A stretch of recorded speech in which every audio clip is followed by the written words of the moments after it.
할렐루야, 반갑습니다. 주대성 목사입니다. 오늘도 하나님의 말씀을 통하여 하루를 시작하며 하나님께 영광 돌리는 귀한 시간 되길 바랍니다. 오늘 하나님의 말씀은 역대하 4장 1절에서부터 12절입니다. 제가 하나님의 말씀 봉독해 드리겠습니다.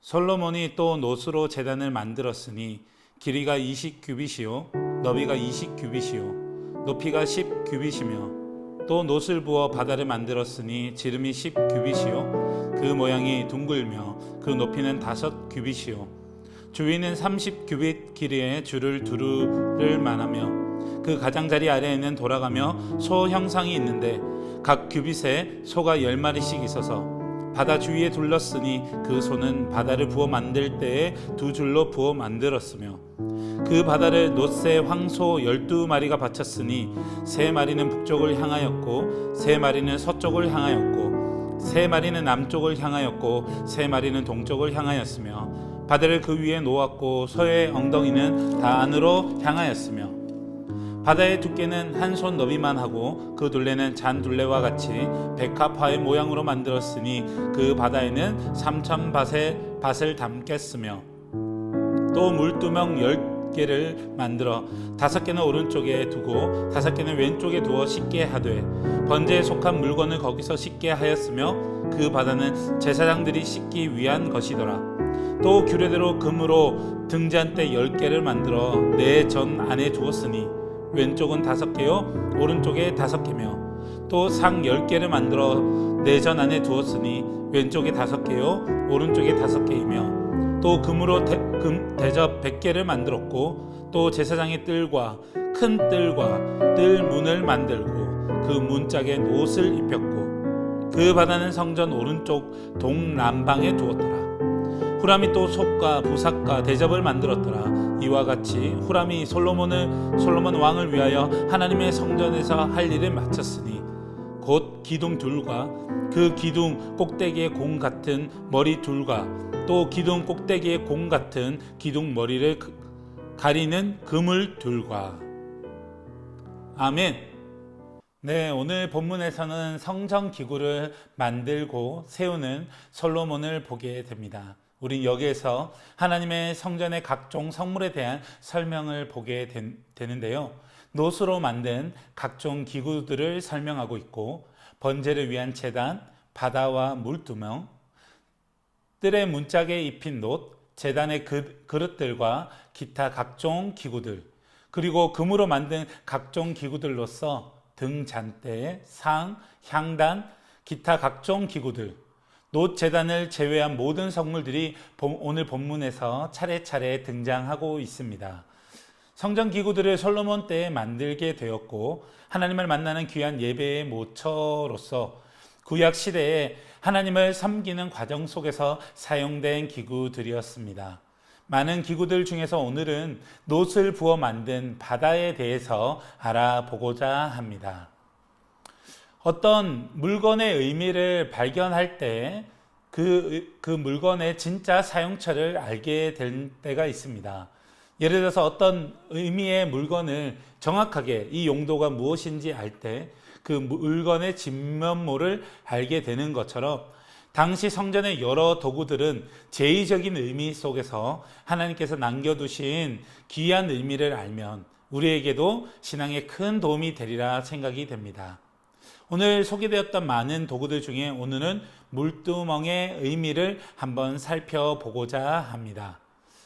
그럼 물두멍의 의미는 먼저 정결 예식에 있습니다. 6절에 또 물두멍 10개를 만들어 5개는 오른쪽에 두고 5개는 왼쪽에 두어 씻게 하되 번제에 속한 물건을 거기서 씻게 하였으며 그 바다는 제사장들이 씻기 위한 것이더라 라고 설명되어 있는데요.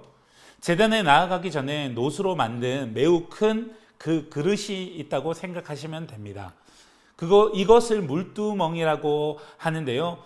그럼 제사장들이 지나다니는 뜰 입구에 두었다고 합니다. 그곳에 물이 가득 담겨 있는데 매우 많은 양의 물이 있었던 것입니다. 그 물두멍은 번제를 위해 드린 것을 씻게 되는 것이었고, 제사장들도 번제를 가기 전에 그리고 나오면서 제물과 함께 자기 자신의 손과 발을 깨끗이 정결케 하는 용도로 사용되었다는 것입니다. 그러면 이 물두멍의 의미는 오늘날에는 어떤 의미가 있을까요?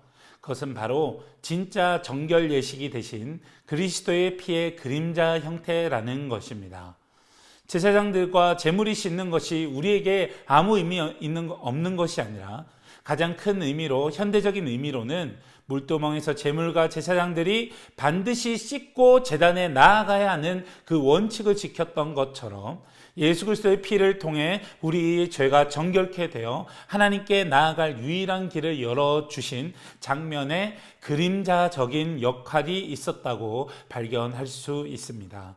하나님께서는 물두멍에서 제사장들이 제물과 함께 자기 자신을 씻게 함으로써 예배의 자리에 우리 자신을 청결케 해야 하는 것뿐만 아니라 우리의 허탄한 생각과 부패한 마음까지도 세심하게 씻어내는 마음의 준비를 하고 그 예배의 자리에 나와야 한다는 것을 모체로서 설명해 주고 계신 것입니다. 그리고 그뿐만 아니라 그 완전한 씻음은 제사장들에게 꼭 스스로 다른 물로는 할 수 없고 이 물두멍에 있는 물만으로 할 수 있었다는 것입니다. 우리에게는 우리를 정결케 하는 유일한 피가 계십니다. 그것은 바로 그리스도의 피입니다. 이 피만이 우리의 죄를 정결하게 씻을 수 있고 온전한 회복을 시켜주셔서 하나님과의 만남 앞에 나아갈 수 있는 길을 열어주셨다는 것입니다. 히브리서 9장 14절에 이렇게 표현되어 있죠. 하물며 영원하신 성령으로 말미암아 흠 없는 자기를 하나님께 드린 그리스도의 피가 어찌 너희 양심을 죽은 행실에서 깨끗하게 하고 살아계신 하나님을 섬기게 하지 못하겠느냐라고 그리스도 피의 중요성을 그리고 그 피의 가치에 대해서 우리를 정결케 할 수밖에 없다는 것을 설명해 주고 있습니다. 여기서 우리 자신을 보며 마치고자 하는데요. 혹시 하나님 앞에 씻어야 할 모습은 없으십니까? 한 해를 돌아보면서 아쉬움과 후회가 되는 부분은 없으십니까? 코로나로 인해 혹여 우리의 잠든 모습은 없었는지, 그리고 지속적이며 연약한 하나님께 고치지 못하는 아직도 불편한 한 구석은 무엇이십니까? 그 부분을 살펴보고 하나님 앞에 주여 오늘도 우리를 영원히 정결해 해주시는 그리스도의 대속의 보혈의 피를 힘입어 나아간다고 고백하시며 그것을 속히 내려놓으시는 귀한 시간 되길 바랍니다. 우리는 연약합니다. 하지만 그분은 강하십니다. 그리스도의 보혈은 씻지 못할 것이 없습니다. 그 하나님의 보혈을 의지하여 하나님 앞에 달려갑시다.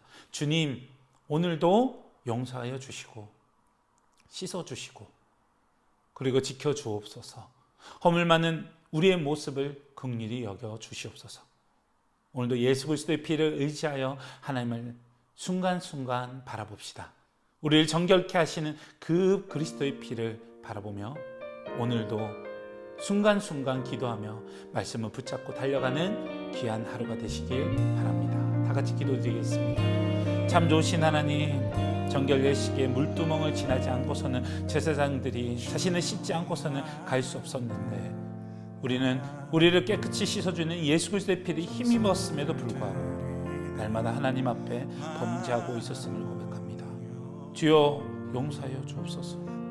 속히 변화되게 하시고 우리의 연약함을 내려놓게 하시고 오늘도 하나님의 보혈에 힘입어 말씀을 붙잡고 주님만 바라보며 달려가게 인도하여 주옵소서. 눈과 마음과 생각과 손과 하나님 모든 것을 주여 지켜 주옵소서. 씻어 주옵소서. 거룩하신 예수님 이름으로 기도드립니다. 아멘.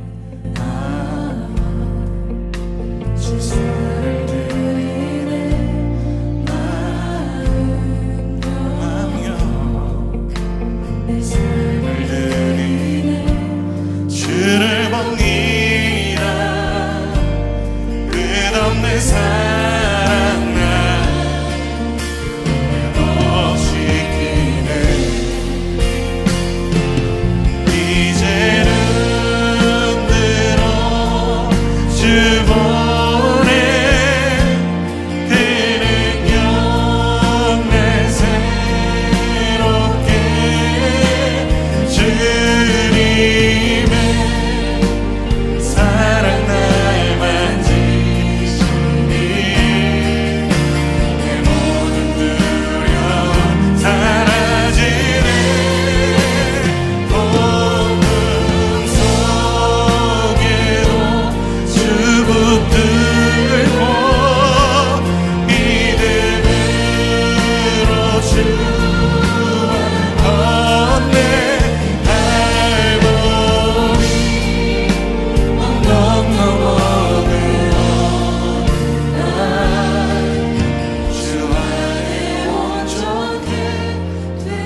그를 봅니다